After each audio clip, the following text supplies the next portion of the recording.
یو زنانه یو زوی چې دی نو هغه تښتېدلی روانکار یو زوی ته تښتېدلی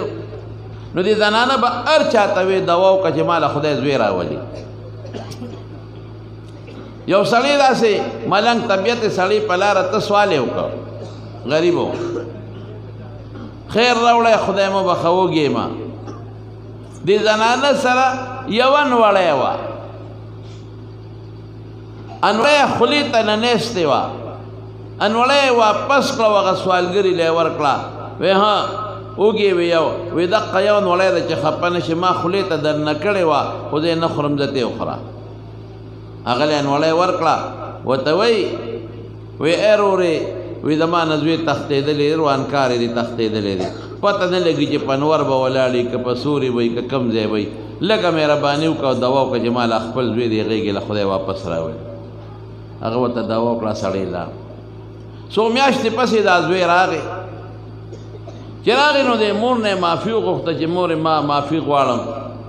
مور معاف کړه نو بیا یې ورته د خپل سفر قصې کولې پلانکي ځای ته لاړم دا چلو شو پلانکي ځای ته لاړم دا وشو یاره مور یې یو ورځ خو خدای د مرګه بچ کړم وی بچی هغه څنګه وی یو دشته کې روان وم زمری راپسې شو وی زمری په غړدانګو باندې را روانو او په مې را ټوپ کړی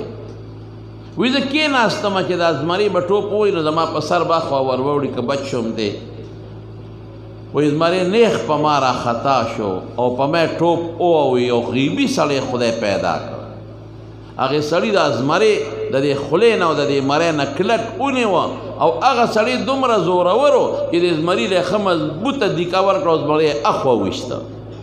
او د زمري چغې کړې وتښتېد او مور هغې سړي یو چغه واله چې لقمتن بلقمتن نوړی د نوړی بدل زه خو بچ شوم او سړي چغه واله او سړی غیب هم شو دا یو ناشنا واقع پیښه ده مور ورته وی بچی ورځ د یاده ده یو د مرګه خدای بچ کړی پلان کې ورځ وه ټیم د یاد دی او دا ټیم وی خبره ټیک ده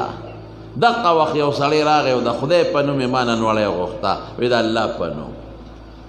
ما د الله د نوم د وجې نه نوړی د خولې نه وویسته او هغه له مې ورکړه نو دی تا ته وښوله چې د نوړی بدل نوړی